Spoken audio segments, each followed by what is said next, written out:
A dificuldade para lidar com a balança pode ser explicada pela presença de uma dor emocional. Vamos entender melhor o que isso quer dizer e como a alimentação e as nossas emoções estão ligadas. E quem nos ajuda nessa missão é a nutricionista Cláudia Ribeiro. Cláudia, muito obrigada por aceitar o nosso convite, para que a gente falasse um pouco dessa relação entre a nossa saúde mental e a forma como a gente se alimenta e a forma como a gente lida com o peso que aparece extra na balança. Muito obrigada por aceitar o nosso convite. Eu que agradeço mais uma vez, é um prazer estar aqui para conversar com vocês. Cláudia, a gente sabe que uma vida saudável exige da gente um equilíbrio, né? E muitas vezes a gente não consegue equilibrar todos os pratos que a vida nos oferece. Geralmente, né? E a gente encontra alguma ferramenta para aliviar essa pressão.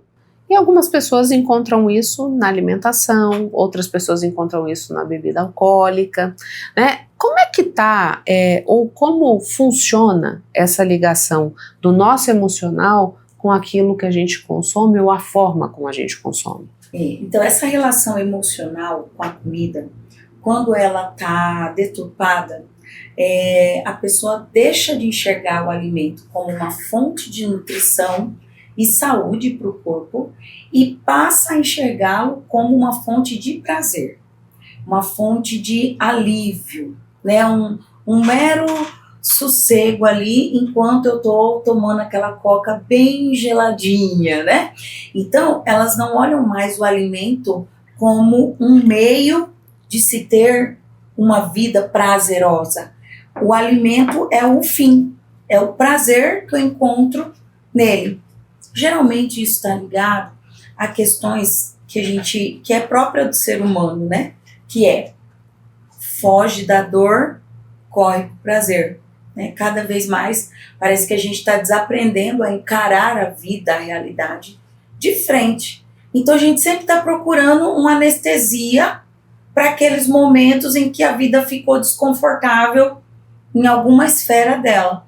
E ao invés de olhar para ela e enfrentar aquela realidade, eu fujo para uma alimentação que me dá prazer e é como se eu esqueço por alguns minutos daquele problema. Então, criou-se uma relação distorcida com a comida. Ela deixou de ser fonte de nutrição, passou a ser companhia, prazer, alegria, né, felicidade. E essa sensação a gente não encontra num prato de verdura, né, Cláudia? Exatamente, porque existem alimentos que eles têm um poder maior de fazer o nosso cérebro liberar dopamina, serotonina, que são os hormônios da felicidade, né? Então, essas verduras, legumes não tem tanto, mas o açúcar, os carboidratos, né, gorduras, esses têm. A começar do paladar, que é um pouco mais agradável, né? E aí isso já começa a gerar um prazer naquele momento. Então a pessoa ela quer consumir ao máximo um alívio, a começar pelo sabor da comida, né? Isso tem prejudicado, porque vem trazendo um processo de tristeza cada vez maior. Por quê? Porque aquele alimento não vai sanar o meu problema. E ao invés de eu olhar para isso, eu como mais para ver se eu alcanço um pico maior de felicidade. Só que a gente vai desenvolvendo dependência dos alimentos mais doces, dos alimentos mais calóricos. É viciante, né? É viciante, exatamente. É o mecanismo de um vício. E a gente precisa, então, ter muito claro, Cláudia, que a pessoa que ela tem uma dificuldade para emagrecer, por exemplo, né, aqui eu não estou pregando padrão que é colocado em rede social, nada disso. Eu estou falando de preservação de saúde mesmo, né? Porque a gente sabe que quem está com obesidade tem mais chance de desenvolver problemas cardíacos, problemas neurológicos, sim, enfim, como também doenças crônicas, né? Ela precisa olhar para o emocional. Então tem que ter um acompanhamento psicológico. Também precisa ter uma terapia, um acompanhamento psicológico para ela ter essa ajuda. Eu sempre falo, tudo se resume à fuga da realidade. Uhum. Então, às vezes, ela precisa de um acompanhamento para ajudar ela a olhar para esse gatilho, porque geralmente tem um gatilho, não é por nada, tá? Ela olhar para esse gatilho e aprender a lidar com ele sem usar a comida como um meio. Existe uma possibilidade da gente fazer uma substituição? Porque assim, a gente está falando que esses alimentos que são mais palatáveis, que têm mais açúcar, eles liberam dopamina e serotonina, né? Se a gente substitui o comer esse alimento, que é quem libera no nosso organismo esses hormônios, o que a gente pode botar aqui nesse lugar para ter o mesmo efeito? Por exemplo, eu trabalho com grupos, né? O que a gente faz? Tem um gatilho super atual aí que a gente faz, que é o sextou. Uhum. O que é o sextou? O sextou tem aquela mentalidade de eu mereço relaxar, né? A semana foi tão complicada, sextou, né? Então aí, o que é o sextou? É um doce, é uma cerveja, né? Reunir com os amigos, beber para sextar, né? Então o que eu falo para elas? Vamos sextar diferente. Vamos pegar esse dinheiro que a gente ia comer doce, chocolate, cerveja, vai lá, faz uma drenagem linfática, vai fazer uma massagem, vai fazer uma escova, uma hidratação. Então, na verdade, o nosso cérebro, naquele momento da angústia, ele quer um prazer. Só que ele não está pedindo especificamente de onde. Uhum. É o mesmo que quando eu como um doce e eu vou lá e faço uma massagem relaxante, ou vou lá e converso com uma amiga, escuto uma música que eu gosto. Faço atividade física. Vou fazer uma atividade física, vou ouvir uma pessoa que eu acho interessante, que me motiva, né? Liga lá na TV, no YouTube, alguma coisa assim. É o mesmo efeito, porque também são fontes que me dão prazer. Acontece que às vezes a pessoa ela fica tão focada que a comida é o prazer dela, que ela esquece tantas outras coisas que ela gosta de fazer na vida. Seria também um acesso mais fácil? Exatamente. Mais rápido, mais fácil, prazer rápido. É igual os vídeos de 30 segundos, é dopamina barata, muito rápido. E aí o que acontece? A gente fica com dificuldade de concentração. É a mesma coisa, a pessoa vinculou a alegria dela com a comida. Aí ela perde a alegria de outras coisas que ela tem na vida. Eu falo até para quem é mãe, sei lá, deita lá, abraça seu filho, fica abraçadinho. Como isso faz bem? Faz até você pensar, né? Poxa, eu não posso fazer isso comigo, porque eu tenho essa pessoa que depende de mim.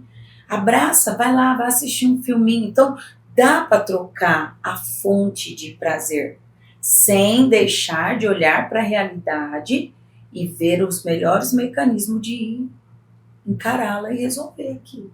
Cláudia, eu acompanhei esses dias uma produção de conteúdo e eu queria até checar com você se você poderia compartilhar com a gente sobre isso. Uma moça falando sobre um livro que diz assim, quando o seu corpo pede determinado alimento, provavelmente você está com uma carência emocional de determinada fonte. Então assim, você quer muito carboidrato, você quer muito açúcar, você está precisando de acolhimento. Se você precisa muito de um alimento que é azedo, tem uma outra perspectiva. Tem essa leitura? Olha, eu ainda não tenho conhecimento disso, né? Uhum. Mas geralmente, né, nesses 20 anos aí que eu faço atendimento nesse sentido,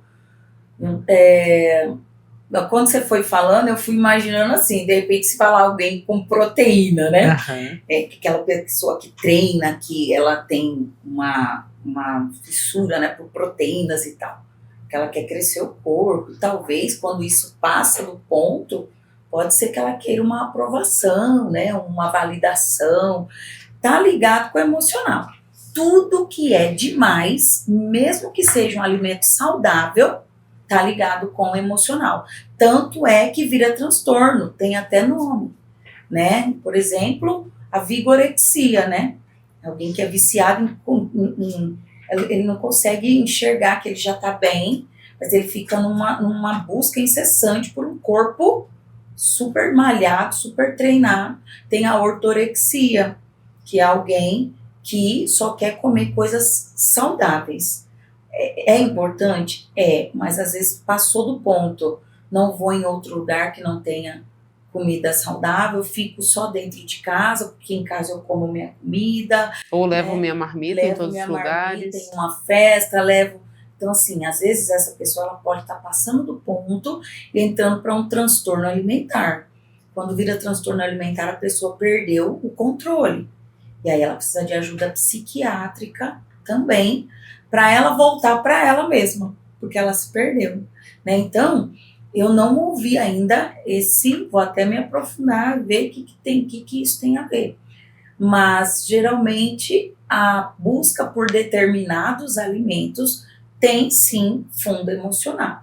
Eu tive uma paciente que ela gostava de comer canjica todos os dias, era como se fosse um vício, nunca esqueço dela. E a gente foi entender o que essa canjica significava, porque ela falava, não, quando acaba eu preciso fazer outra.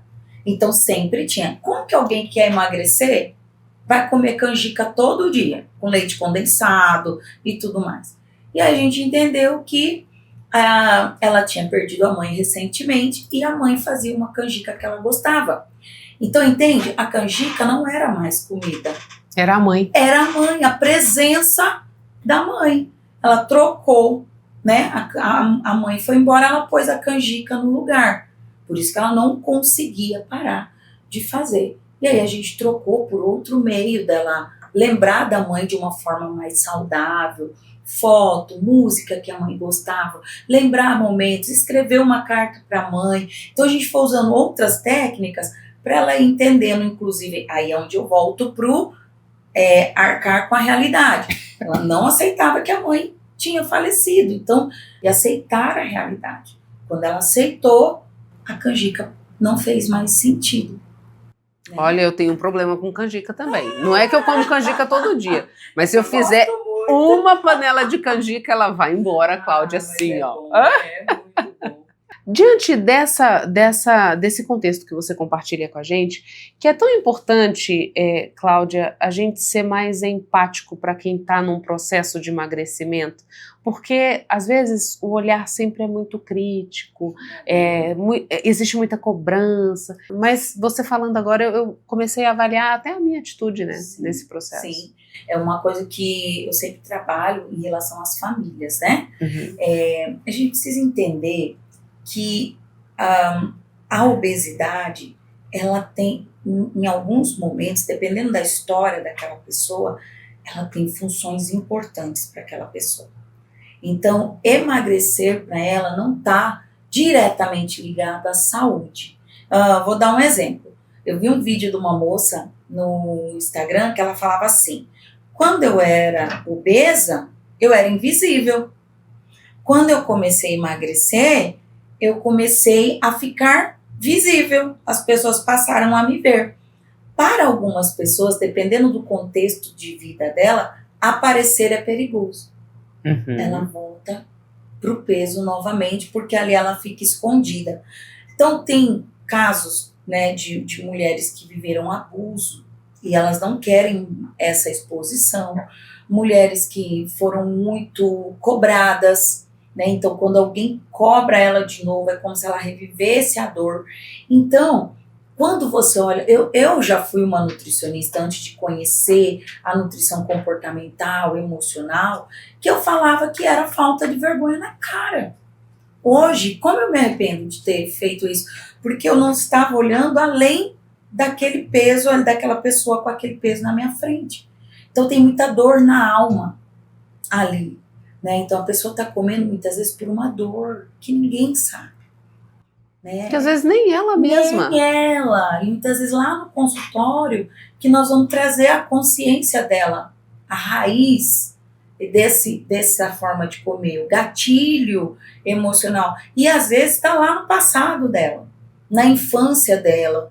Às vezes ela não se permite emagrecer, porque ela não vê consequências boas no emagrecimento, ela tem ganhos secundários no emagrecimento, né? Então, essa pessoa não é que ela não quer ou que ela não tem vergonha na cara, ela não tem consciência suficiente para entender que sim, ela pode viver uma vida saudável, ela não depende daquele alimento, ela não depende de aprovação, né? E muitas vezes ela precisa daquela aprovação que não vem, isso desanima ela. Então, julgar não é o melhor caminho. E todo o avanço deve ser comemorado, né? Por menor que ele seja. Por menor que seja, por menor. Eliminei 200 gramas. Se você não tivesse começado, você podia estar com 1 quilo a mais. Ou com 200 gramas a mais, né? Então, toda comemoração é um processo, porque é uma mudança que está começando. Geralmente, uma pessoa que já vive um ciclo de dietas restritas, de emagrecimento e efeito sanfona. Emagrece, ganha de novo, emagrece, ganha de novo. O organismo dela, a célula dela tem memória desse emagrecimento. E muitas vezes ela volta a emagrecer de novo, com dietas super rígidas, exercício muito intenso, e o corpo dela quer proteger ela dela mesma. Só que ninguém explicou isso para ela. Ela não sabe. E aí ela volta a ganhar peso de novo, e ela recebe mais julgamento. Ela vai perdendo a capacidade de se enxergar como alguém que pode. Uma outra coisa que muito se fala nesse processo também, Cláudia, é assim, a gente sempre coloca aquela meta mais difícil como a primeira resposta que a gente busca, né? Tanto que aí você entra nas fórmulas mirabolantes, nas dietas hiperrestritivas, que são caminhos que você pode até ter uma perda de peso rápida, mas a possibilidade de retomada ou de abandono por ser restrito demais são grandes, né? Sim, por isso que hoje, quando eu acompanho uma mulher ou um grupo, os nossos acompanhamentos são semanais. Por quê? Porque a gente faz pequenas metas. Então eu venço essa semana. E agora?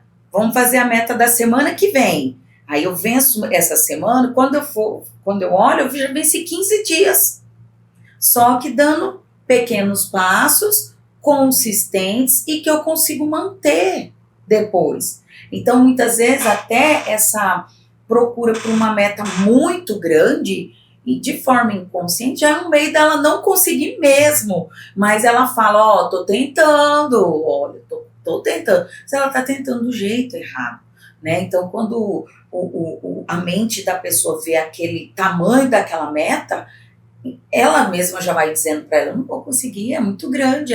Agora, vamos fazer assim, durante uma semana, vamos fazer esse comportamento, vamos mudar esse comportamento aqui, por uma semana. É que as pessoas, elas não têm ideia do quanto as pequenas coisas geram grandes efeitos. Se eu falar para ficar com fome uma semana inteira, fica. Mas se eu falar, vamos colocar uma meta de 2,5 litros de água, eu consigo. Né? Beber água é mais fácil do que ficar com fome. Mas é porque não valoriza os pequenos passos. Mas são eles que dão o maior resultado. Porque eles consolidam um novo comportamento, né? Exatamente. E assim, eu vou dando pequenos passos, e eu vou retomando a coisa, eu vou ganhando autoestima. Ganhando autoestima, eu falo, posso dar um passo a mais. Olha, isso aqui ficou bacana, eu já tive paciente que odiava exercício físico. Hoje está jogando profissional, futevôlei. Odiava, mas como que ela chegou lá? Ela foi aos poucos. Depois, é tão interessante que eu fui dando pequenas metas para ela e ela foi vencendo. Isso vai trazendo essa identidade nova. Eu consigo sim, né? Que depois a própria paciente busca algo mais difícil para fazer. Só que agora ninguém está pedindo, é ela que quer, porque ela entendeu que ela dá conta. É incrível o processo. Então, gente, feito assim, né? Tudo, resumindo, de forma leve. Tudo que a gente vai fazer passa por uma boa saúde mental. Michele, criou-se uma ideia geral, de que emagrecimento tem que ser a base de muito sofrimento, o que não é verdade. Não é verdade, né? É como eu falei, o básico dá certo. Muito obrigada pelas informações, Cláudia. Eu que agradeço. Intervalo, a gente volta já.